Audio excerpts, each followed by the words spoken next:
Boa noite, queridos. Paz de Cristo a todos. Paz para quem nos assiste também. Já tem um tempinho, né? Tem 2 domingos por causa do trabalho. Mas eu assisti. Deu para assistir. Domingo, pastor Silas. Cheguei em casa na segunda até brincando com a Renata. Falei, o pastor Silas não foi com martelo não, ele foi com a marreta. Palavra abençoada. Porque não é a palavra do pastor Silas. Eu confesso para os irmãos que eu não sou muito de ficar expressando emoções aqui, porque eu não gosto muito de perder tempo com algumas emoções, mas tem coisas que são necessárias ser faladas.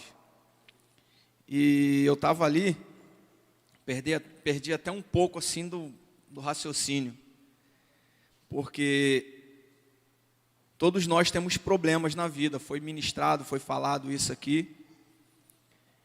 Só que, às vezes, quando a gente olha para o lado, e a gente vê que o problema que a gente tem é nada, irmãos. E às vezes o problema somos nós mesmos que procuramos. E algumas pessoas passam por dificuldades imensas que nem procuraram por isso. E eu queria dizer para você, quando eu falo para você, estou falando para todos, que a sua vida pode ser uma mensagem para alguém. E estou muito feliz, não tive oportunidade ainda de falar com Vanessa, mas quero te dizer que você abençoou minha vida hoje, você não imagina como, tá? Deus falou profundamente no meu coração através da sua vida. E a sua vida é uma mensagem para muitas pessoas, tá? Muito feliz por ver você aqui. Amém? Pense nisso, irmão. A sua vida, ela é uma mensagem para alguém. Vamos ler aqui, 2 Timóteo, capítulo 3, versículo 15, primeiro.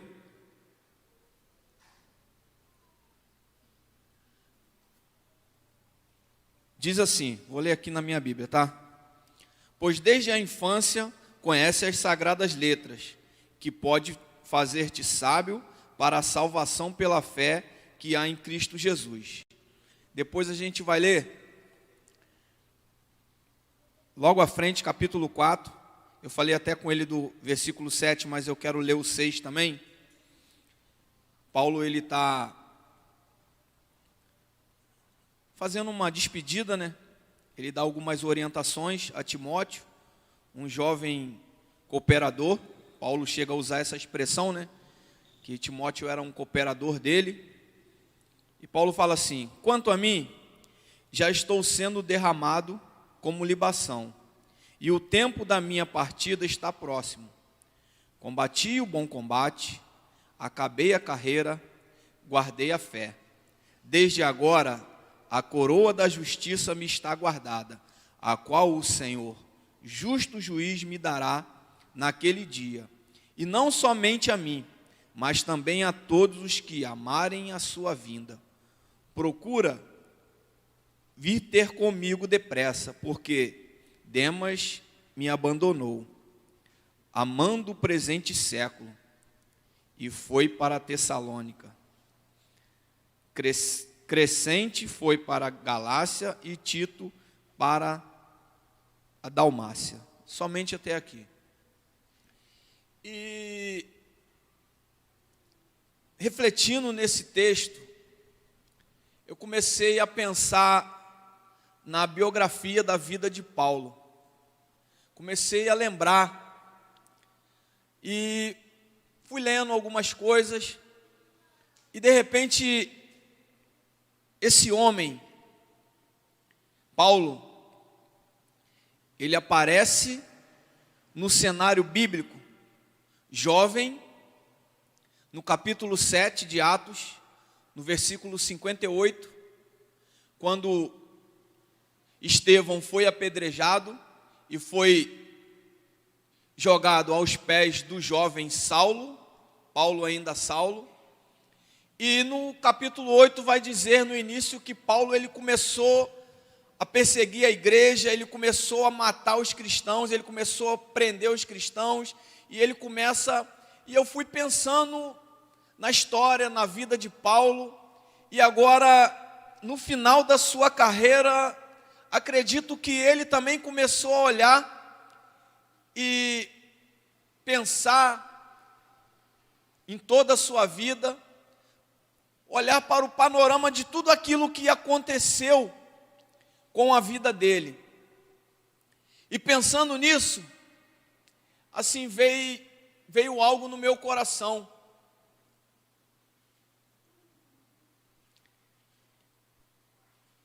O que o Evangelho faz comigo? O que o Evangelho faz na vida? Não vou nem falar de um homem, vou falar de uma pessoa. O poder que o Evangelho tem para mudar a vida de uma pessoa radicalmente. Mas quando eu falo de mudança, eu não estou falando só mudança de hábito, porque muitas outras coisas fazem as pessoas mudarem de hábito. As pessoas mudam de hábito, de comportamento, e muitas das vezes nem conhece o Evangelho, nem conhece a Cristo. Às vezes, pessoas que andavam numa vida completamente errônea, torta, e de repente elas decidem a mudar de vida, começam a andar de uma maneira, socialmente falando, legal, faz o bem para as pessoas. Só que o Evangelho não é simplesmente essa mudança social.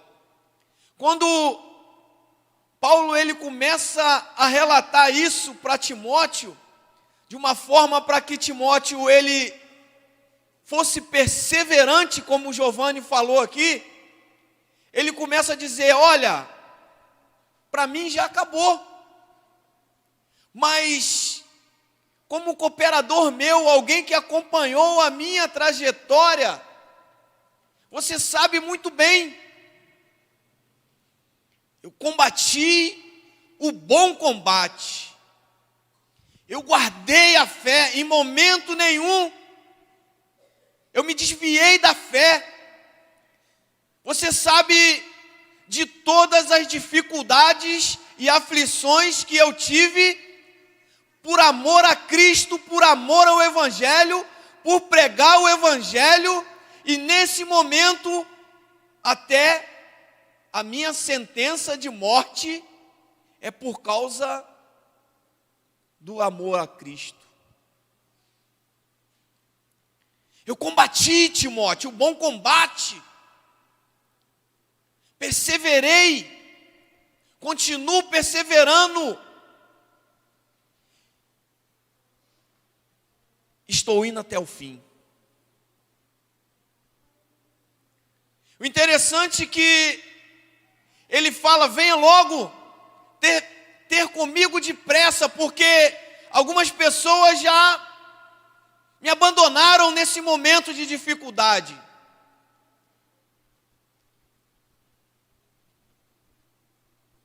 Mas eu continuo firme, porque o Evangelho mudou a história da minha vida.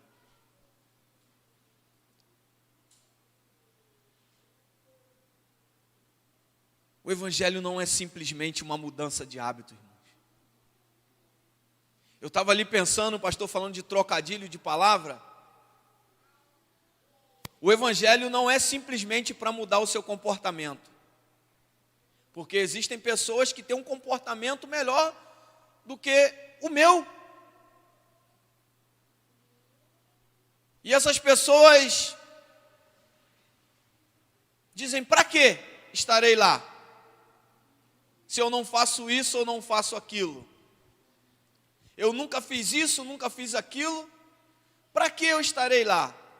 Mas o Evangelho não é isso, não é uma expectativa simplesmente de mudar o comportamento de uma pessoa. O Evangelho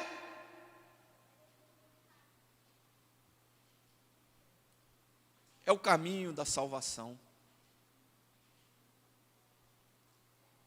Jesus fala em João 10, ele fala no 7, ele fala no 9 também, que ele é a porta das ovelhas. E ele fala: quem entrar encontrará pastagem. Ele fala em João 14, 6, eu sou o caminho. Por que Jesus fala isso? Porque Tomé faz uma pergunta: Senhor, nós não sabemos qual é o caminho para onde nós vamos. Jesus fala assim: Tomé, eu, Jesus, sou o caminho, eu sou a verdade, eu sou a vida. O Evangelho, ele transforma. Por que ele transforma? Porque o Evangelho produz fé. E a fé, ela te impulsiona para que você se aproxime de Deus.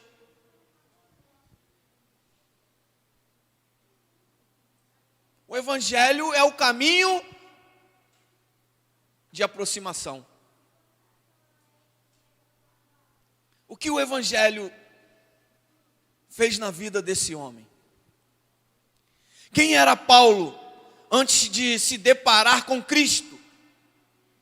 Era alguém que também tinha suas convicções religiosas.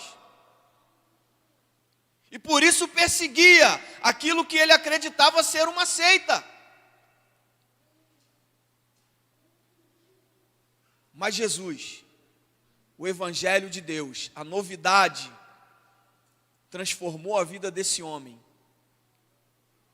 de uma maneira.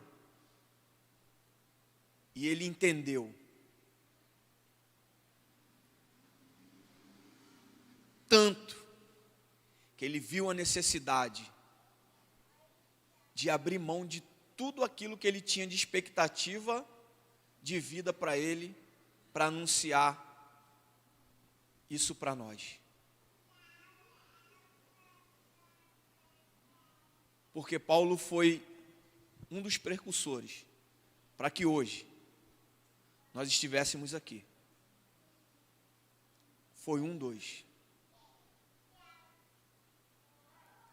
E eu fiquei pensando assim na história de Paulo e comecei a lembrar de algumas pessoas, porque, como eu falei, a sua vida, ela é uma mensagem. E eu comecei a lembrar de algumas pessoas que eu conheci fora do Evangelho e conheço hoje no Evangelho. E como essas pessoas mudaram, e como essas pessoas acreditam na volta de Jesus, e com tudo isso, com essa fé, o seu comportamento automaticamente começou a mudar. Porque é impossível, irmão, você começar a se aproximar de Deus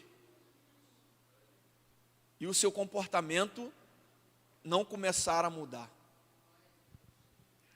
Eu comecei a lembrar de Adão e Eva, e foi até ministrado aqui já isso. Deus passava, Adão estava ali. Quando Adão pecou, o que ele fez? Se escondeu. Porque o pecado, ele faz com que a gente tenha vergonha de Deus, da santidade de Deus. E você acaba se afastando de Deus. Não tem outra história. E o Evangelho, ele veio para te trazer o perdão, para que você se aproxime. E quando você começa a se aproximar de Deus, a sua vida começa a mudar. E a sua expectativa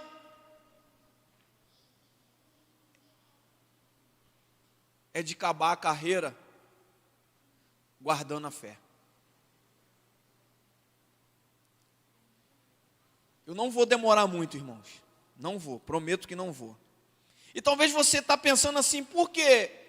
Você leu o outro texto de Paulo falando para Timóteo, e eu comecei a pensar também, o que o Evangelho fez comigo, o que o Evangelho faz na vida de uma pessoa, e em que também o Evangelho transforma uma pessoa.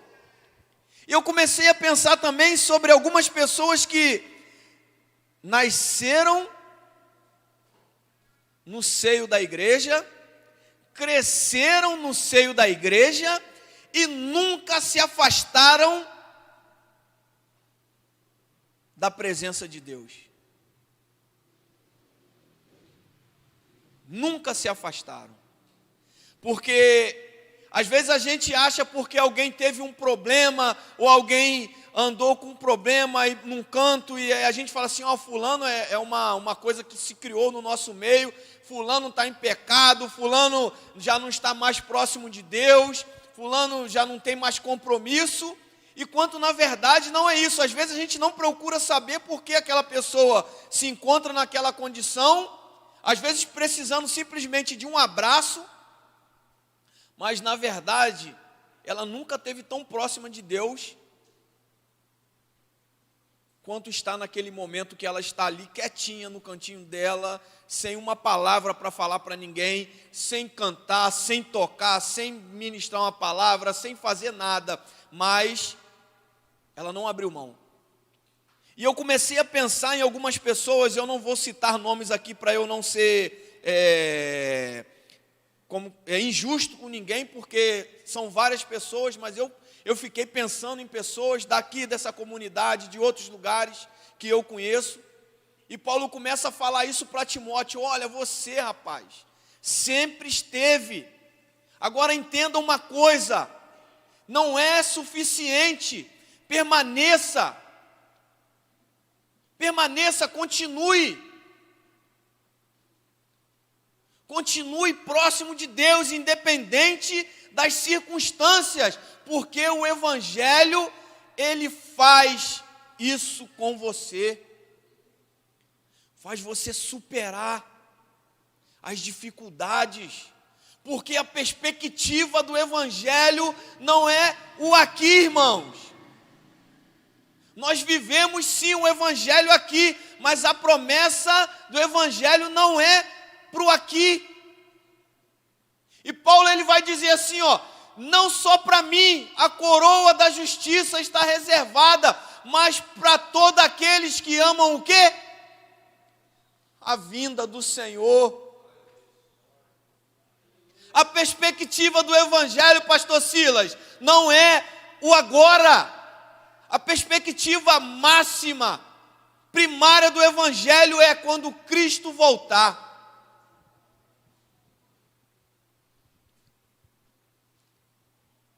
E Paulo fala, combati, ele tinha certeza. E a gente vai ver em alguns momentos Paulo falando que era entre todos o pior dos pecadores. Mas se você olhar na história, após esse homem ter um encontro com Cristo, você não vai ver ele oscilar em nenhum momento. Em nenhum momento Paulo oscilando. Porque se ele tivesse oscilado, a Bíblia mostraria. Porque a Bíblia não esconde. Deus fala para o profeta Samuel, olha, eu achei um homem segundo o meu coração, Davi, para governar Israel. E nos momentos que Davi oscilou, a Bíblia mostra. Porque a Bíblia não esconde. A Bíblia nunca vai esconder pecado. Nunca. Se você falar que ela veio para cobrir os pecados, beleza. Porque é para isso que a palavra de Deus veio. Porque Deus, quando olha para nós, ele vê o filho dele pregado naquela cruz, para que os nossos pecados fossem cobertos por aquele sangue, mas não para esconder, para acobertar os nossos pecados. Eu sei que talvez pareça a mesma coisa, mas eu estou usando uma linguagem que é popular, que a gente fala. Então, entenda, irmãos, aconteça o que acontecer, custe o que custar, não abandone a fé. Eu fico olhando assim para o Giovanni, e é uma das pessoas que eu conheci há alguns anos, mas eu fico pensando assim, rapaz, Giovanni sempre fala que foi criado, que a mãe dele ficava em cima. Você já parou para pensar, Giovanni, se não fosse isso, se você não tivesse sido criado dessa forma, quem você seria hoje? As pessoas podem falar o que quiser, achar defeito no Giovanni, mas vai achar em qualquer um. Mas assim, eu estou falando do Giovanni, uma pessoa que eu admiro, mas estou falando de repente pelo lugar que mora. O que seria, como seria, se não fosse o Evangelho? E algumas pessoas que têm um temperamento meio explosivo, pior ainda para quem tem um temperamento explosivo. Eu fico pensando, tente pensar na sua vida, como era a sua vida e como está a sua vida hoje, e muitas coisas que você fazia, você não faz hoje, não porque não sente o desejo de fazer, porque é uma mentira, irmãos, dizer que você não deseja, só que o amor de Cristo te constrange de tal maneira, que quando você pensa em fazer, você lembra de Jesus, você fica com vergonha, porque o amor de Cristo é isso, é constrangimento. Olha, minha vontade era, mas não é a minha vontade. Porque Paulo fala em Gálatas 2, 19 e 20. Já estou crucificado com Cristo, e agora vivo não mais eu, mas Cristo vive em mim. E a vida que agora vivo-a pela fé no Filho de Deus.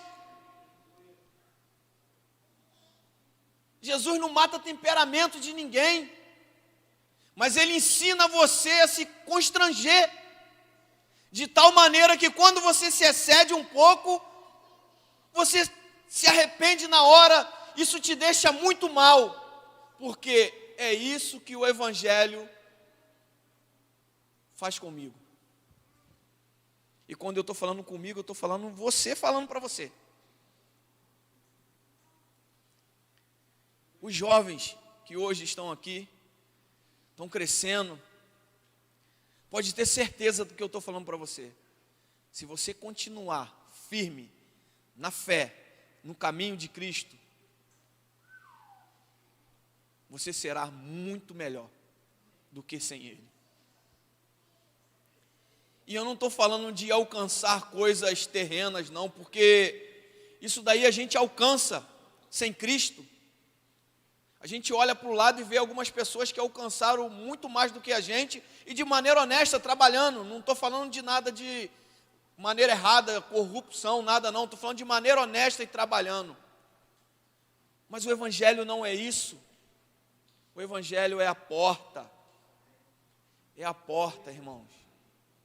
Não abra mão. A gente vive, o mundo vive um tempo muito difícil. Muito difícil o tempo que o mundo vive. Mas não deixe isso te abater. Permaneça firme. Porque a promessa é andar em ruas de ouro. Às vezes a gente deixa de falar isso, né, cara? Caraca, eu fico imaginando. Paulo fala, eu conheci um homem. Eu acredito até que foi ele, mas isso aí sou eu. Conheci um homem que foi lá e viu coisas que não é lícito nem para o homem falar. Aí já vem João em Apocalipse e fala, olha, eu tive uma visão de uma cidade e havia ruas de ouro, assim, ele fala do que ele conhecia de precioso. Ele usa uma expressão do que ele conhecia de belo e precioso, para mensurar o quanto será bom a eternidade com Cristo. Se ele usou uma figura de linguagem para falar, ele falou daquilo que é mais precioso para a gente entender. E é isso que o Evangelho faz com você. Ele te dá a oportunidade de andar com Deus, de estar com Deus, de viver com Deus.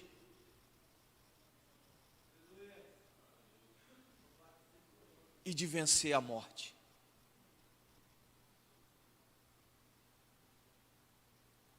É isso que o Evangelho faz.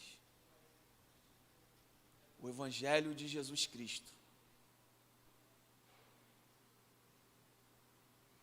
é a maior oportunidade que o homem pode ter para a sua vida.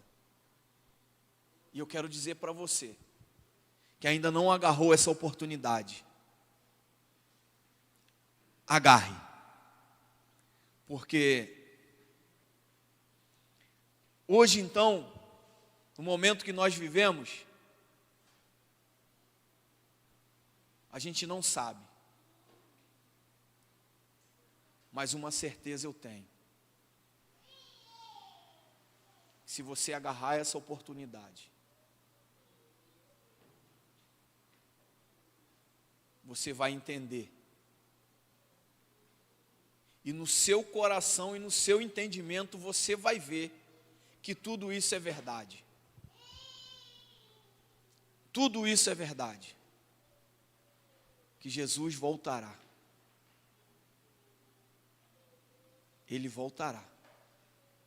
Ele prometeu e ele cumprirá.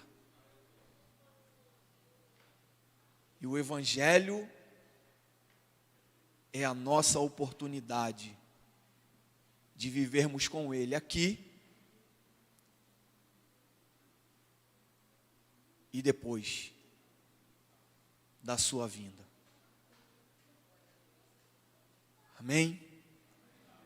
Pense, se você sempre esteve aqui, desde quando você se entende por gente, como dizem por aí, pense em tudo aquilo que o Evangelho tem feito com você. E se você chegou aqui depois de velho, igual eu, pense também em quem você era e o que o Evangelho fez contigo. Hoje eu vim até cabeludo, para não me confundir com o pastor Márcio.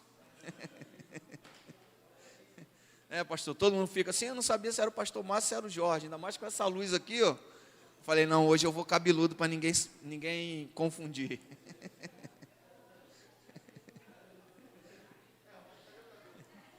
Eu cheguei aqui, aí eu vi o Eliseu ali, eu fiquei olhando assim, eu falei, caraca, mais um careca, aí deu ruim, cara. Começou a complicar o negócio.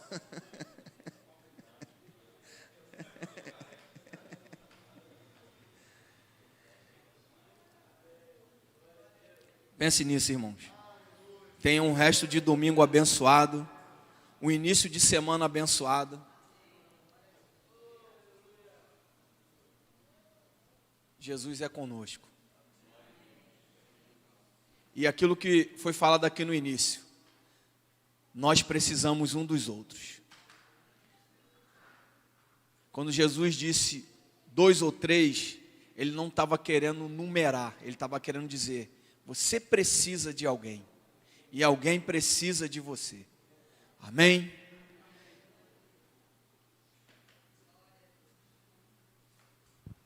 Glória a Deus. Amém? Cadê meu óculos? Está aqui? Pediram para cantar uma canção aqui. Deixa eu ver se eu consigo cantar. Liga o violão aí. É mi? Ontem deixou sua casa e saiu pelo mundo. De coração lá no fundo eu não entendi tudo que fiz, o que ele quis. Meus braços abertos ficaram e ainda estão assim, e vão continuar até um dia vê-lo regressar. Posso pensar no que o mundo lhe tem preparado, se privações tem passado e tudo por quê? Falsos amigos por aí, conselhos vazios, mas cheios de palavras vãs, de grande ilusão, mentiram ao seu jovem coração. Mas nunca é tarde não, sai da escuridão, ao novo dia, nova manhã. A mesma casa tem portas abertas, pessoas certas, amigos e irmãos.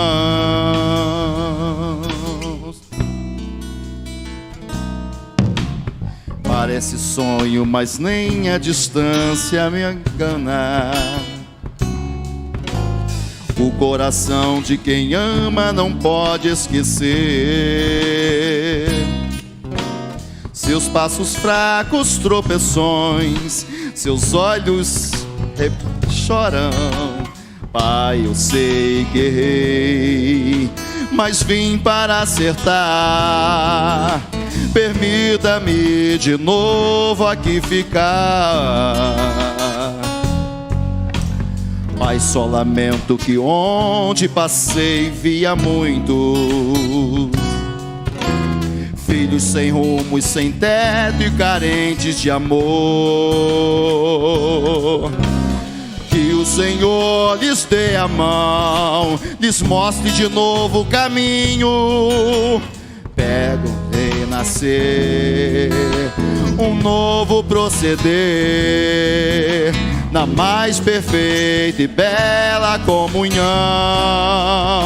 Mas nunca é tarde não, sai da escuridão, ao novo dia, nova manhã. A mesma casa tem portas abertas, pessoas certas, amigos e irmãos. Mas nunca é tarde não, sai da escuridão, ao novo dia, nova manhã.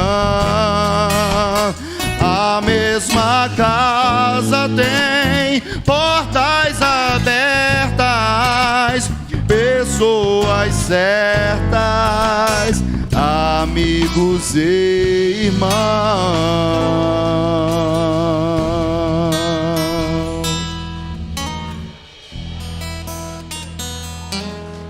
Glória a Deus! Oh, aleluia, Deus!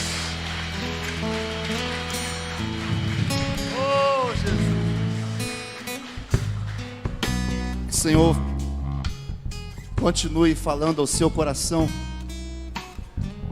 e determine para a sua vida a vontade dEle. Não mais a tua vontade, mas a vontade dEle. Que essa palavra, essa reflexão de hoje,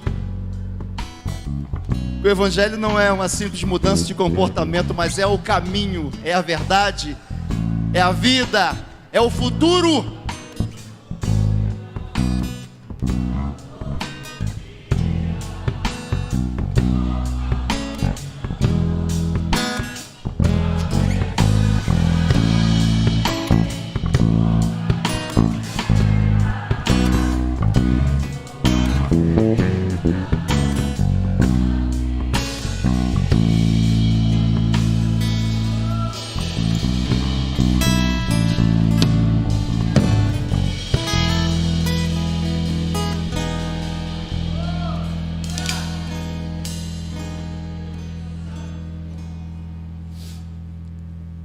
Sejam bem-vindos sempre. Pessoas certas, amigos e irmãos. Nós temos aqui, há muitos anos, e vivemos assim, amigos e irmãos reunidos. Sejam bem-vindos.